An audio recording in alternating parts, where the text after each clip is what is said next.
Bonjour, mesdames, messieurs. Simon Brière, stratège de marché principal d'Artgeo Canada. On est quoi hein, aujourd'hui? Je sais qu'il est midi et demi, mais on est le 8. Voilà, on est le 8 juillet. Je commence comme d'habitude, hein, un même modèle économie. Je regarde évidemment le projet de loi qui a été approuvé aux États-Unis, là, donc le Big Beautiful Bill. Essentiellement, on va prévoir des baisses d'impôts. On élimine presque essentiellement le plafond de la dette. On va revoir aussi la fiscalité. Donc, plein d'affaires qui sont généralement positives pour l'environnement ou l'écosystème financier dans l'ensemble. En fait, c'est la réaction des marchés, je vous dirais. Je vais vous présenter un peu là, le S&P 500, par exemple, qui je pense qui a réagi la semaine dernière par rapport à ça. On voit aussi, je mets à l'écran là, ici les masses monétaires, ce qu'on appelle le money supply. J'aime bien regarder le M2. Je trouve qu'il me donne une meilleure indication que le M1. Et on voit cette augmentation des masses monétaires depuis un an ou deux, même 2 ans peut-être, là, depuis 2023-24. On voit qu'on a repris la liquidité dans les marchés. Donc, on a de plus en plus d'argent en circulation aux États-Unis, plus de liquidité, mais ces fonds-là vont éventuellement prendre le chemin d'investissement divers. Donc, c'est un signe qui est un peu positif euh, pour les marchés financiers, mais d'autre côté, c'est sûr qu'on regarde la dette qui est rendue à 36 trillions et qui va probablement monter jusqu'à 40 assez rapidement là, dans les prochains mois, années, s'il n'y a pas de contrôle des dépenses. Donc, on augmente la dette, on augmente la liquidité. Ben, tout ça a évidemment été un signe positif pour les bourses.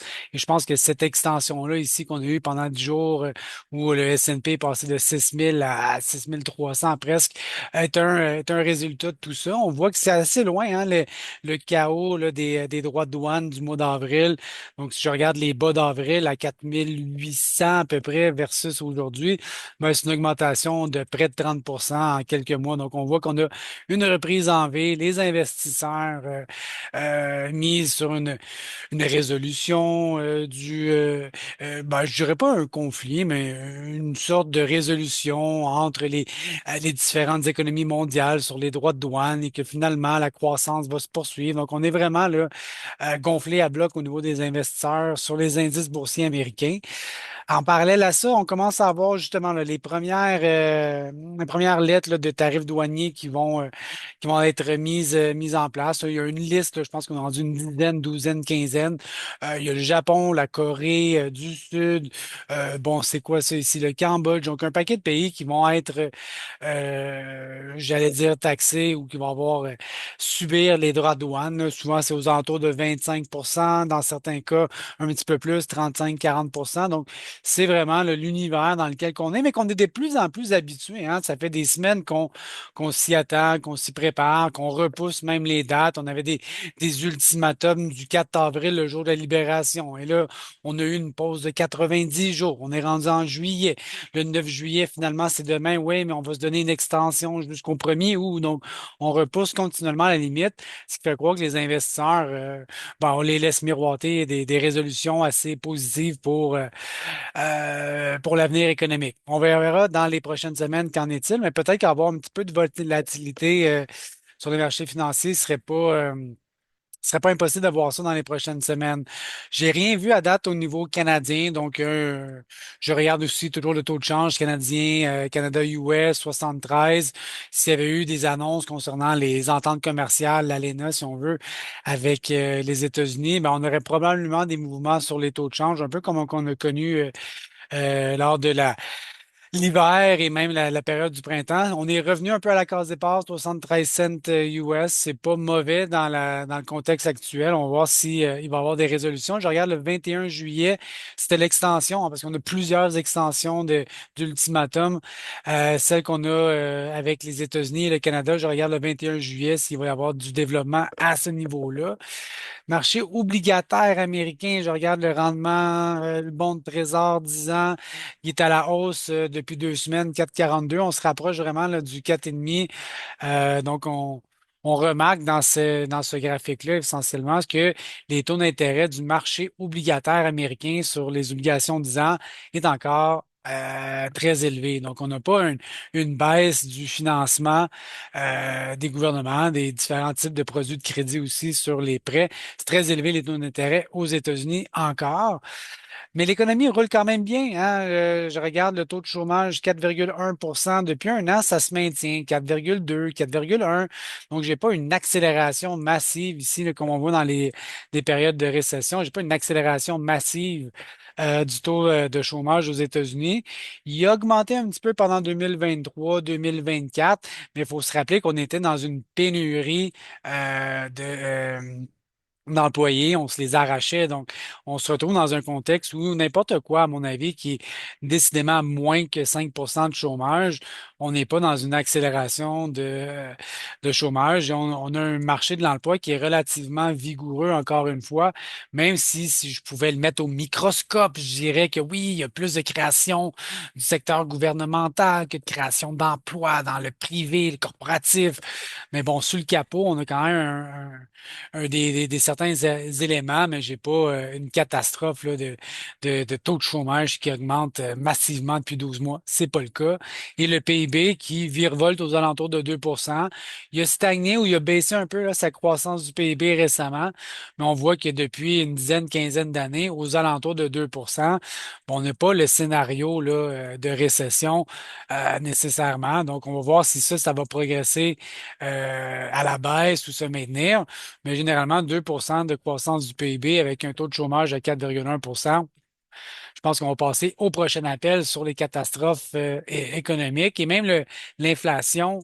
On est à 2,8. Je regarde l'inflation de base, là, ce qu'on appelle le core inflation, qui est beaucoup mieux que ce qu'on a eu avant en 2022 dans le 6,5. On est rendu à 2,8.